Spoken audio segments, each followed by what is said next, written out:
Good morning, good afternoon, good evening, folks. Michael Zuber, one rental at a time, back with his Thursday expert, Mr. Jonathan Twomley. How you doing, sir? I'm doing great, Michael. How are you today? I'm doing well. So I just wanted to have a kind of a heartfelt conversation with you of my expert series. You are the apartment syndicator. You play in a world that I've never played in. So I want to broach an idea that I'm seeing in my world, kind of residential, small multi. I think it might play in yours, but it may not. So you ready? Yep. So what I'm seeing right now is obviously we've had a year, 18 months of incredible rent growth, just lightning in a bottle, things I've never seen before. And I've been doing this 20 years. I'm now starting to see newer investors come in and kind of expect this lightning in a bottle to continue going forward. I've been studying the economy for decades, been studying consumers for decades, and I have a very rude awakening for anybody thinks that we're going to see this kind of rent growth in perpetuity. It's not going to happen. We are now seeing inflation exceed wage growth. The numbers I got from this morning's kind of daily financial news is wage growth on average is up 5.1%. Awesome. Great. Wonderful. Unfortunately, CPI, again, which is a managed number, it's food, gas, all of these things, is up 6.2%. So the average person is losing.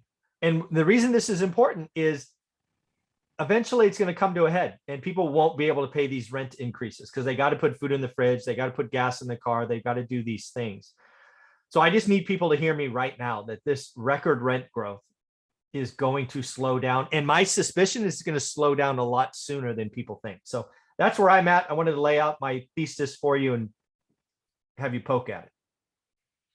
Yeah, well, I mean, there's not much to poke at. I agree with what you're saying. Oh, I didn't know. Like, yeah, no, I mean, I think, a lot of what we're seeing now is, so everything shut down last year for a long time.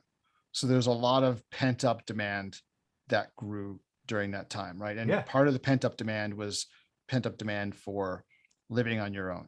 And we had, really, I mean, in a lot of markets, there was flat rent growth or negative rent growth. Yeah, there was. And so a lot of that is now picking back up again. And a lot of the rent growth numbers that you're seeing, like for this record rent growth, like you really have to dig into your particular market because some of the numbers, like in any statistical group, when the bottom rises, it makes the whole thing look better. And what you're seeing now is like really good rent growth in places like New York and San Francisco and stuff like that, that were just like sucking wind. Yeah, they were down double digits. They were down double digits. And now they're ramping right back up and they're like coming back very, very like strongly. So that a lot of what you're seeing is the bottom fell out last year in a lot of markets and that skewed the whole average. And now you're seeing the bottom catching up.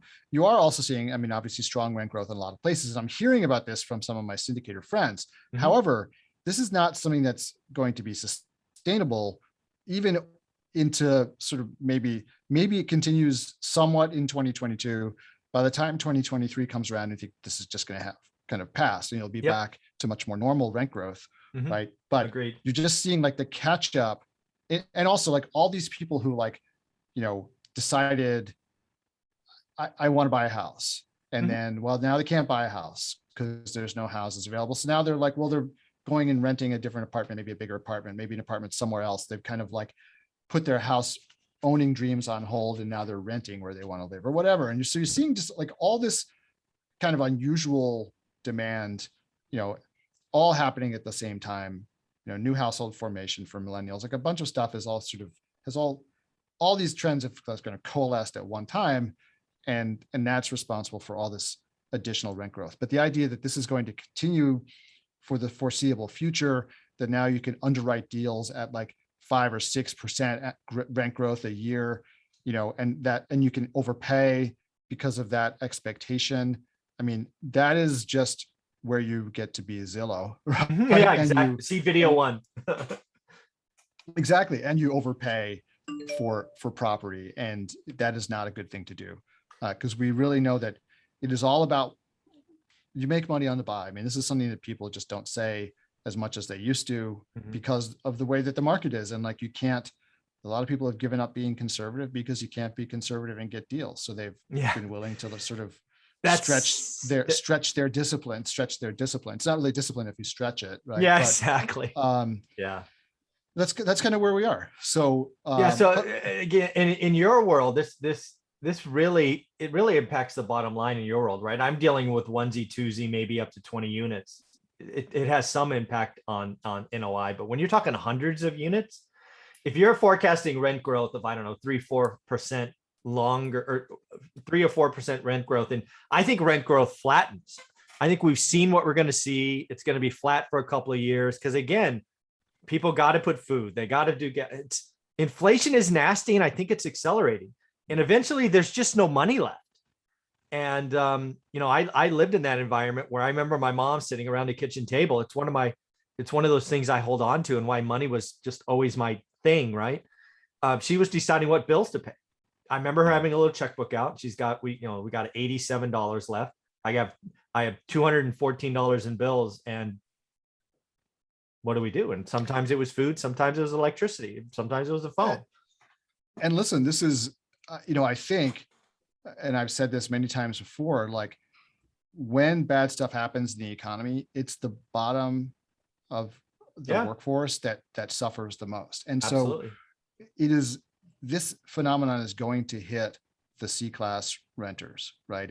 And so I, hear if COVID didn't settle this debate once and for all, I think people would just continue to believe whatever they want to believe and not listen to anything forever. But in the Great Recession, which apartments got whacked? C-class. Why? Because those are the people who lost their jobs. In the COVID recession, which apartments suffered? C-class. Why? Because those are the people who lost their jobs, right? And people who just didn't have enough to fall back on, right? And so when this happens, if inflation really continues and kicks up, who's going to be hurt? It's the people who have the least cushion, the least extra money to pay. It's not going to affect, your A-class renters. They're going to be fine, right? It's not going to affect most of your B-class renters. They will probably be okay. But C is going to be, the market rate C properties, and people who are just well off enough not to be on public assistance, right? Those are the people who are going to be making those decisions and about what bill they pay. And what I've said to people many, many times is that you are talking about, in most cases, right, suburban apartments, right? Suburban garden style apartments where everyone is reliant on a car to get to work. Yes. If you have to make a decision whether you're going to make your car payment or going to pay your rent, which do you think you're going to do? Yep. Because you can't you can skip out on your rent. You can go and move in with family, friends, bunk up, live on a couch. Yeah. Or just, get your couple of months of free rent while the landlord is evicting you. Right. But if you lose your car, if your car gets repossessed, you are really SOL. Yes, you are SOL. And so people and they're obviously going to pay for food before they pay for, of course, anything. Right. So, but rent's not the top. Rent is not the top. Rent is not the top. Plus, with the whole narrative of the evil landlord and all that kind of stuff, they may also be resenting you. So, you're at the bottom of the list, frankly. Yeah. And again, this is a big deal for syndication because or apartments, I should say, because again, it's all about NOI, right? Net operating income with a cap rate calculation. And if you have your rent growth wrong, and interest rates go up and cap rates go up, you and I did the math one time. You could lose 30 or 40% in a heartbeat. I mean, listen, here's the thing: the people that I talk to on a regular basis, if you already own apartments, right? I mean, you are just loving life right now because you just got this huge windfall. And I'm hearing incredible stories of people who are literally getting, $500 rent increases when they bring a new tenant in without doing any renovations, right? Because the demand is so high, right? Now, I don't know how people are able to afford that, but anyway, people are paying it, right? Or they're saying they can pay it. Yeah. Right? Exactly. And so, so that's great, right? It's all dropping to your bottom line pretty much, right? Because now there is some problems with hiring right now for staff for apartments. But if you think about it, the one maintenance tech that you now have to pay $40,000 a year to rather than 37, Mhm. that you were last year, like you can absorb that $3,000 when every single one of your 100 tenants is paying $500 a month more, Yeah, right? It's exactly. a drop in the bucket, right? Yeah. So, um, so it's great. The problem is if you want to buy an apartment building right now, Yeah. that's basically the seller, whether the seller, they're, most of these people are very rational. They don't expect this to continue, but they're sure as hell going to tell you it's going to continue if they're a Yeah. seller. That performance right? is going to look nice. Yeah, exactly. And so, and the brokers are going to tell you that too.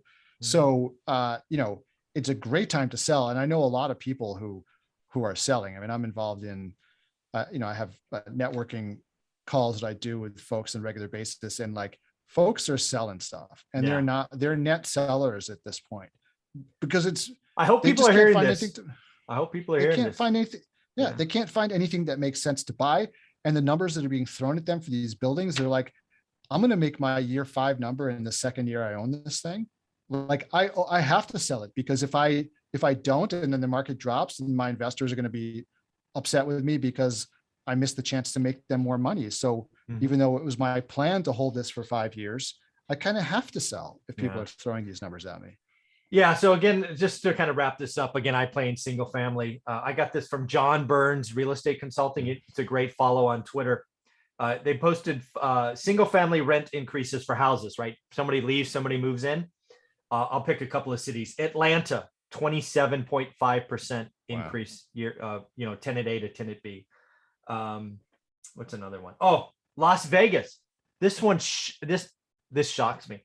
32%. Wow. Yeah, and then the average for the weighted average for the entire US is 20.8%.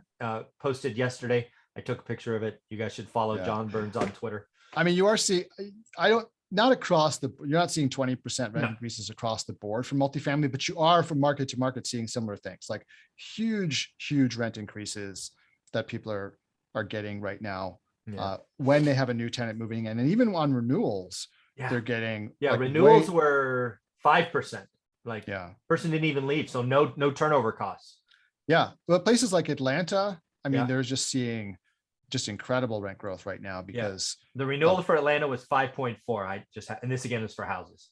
That's crazy. So similar in apartments, right? Because they're competing with each other to some extent, right? So but so just I loved your comment about people, your network being net sellers. And again, it's first money in, right? They were in before, they were having plans. Now they're like, again, this is what I did in 2007. I sold houses that I had planned to keep forever because people were paying stupid prices.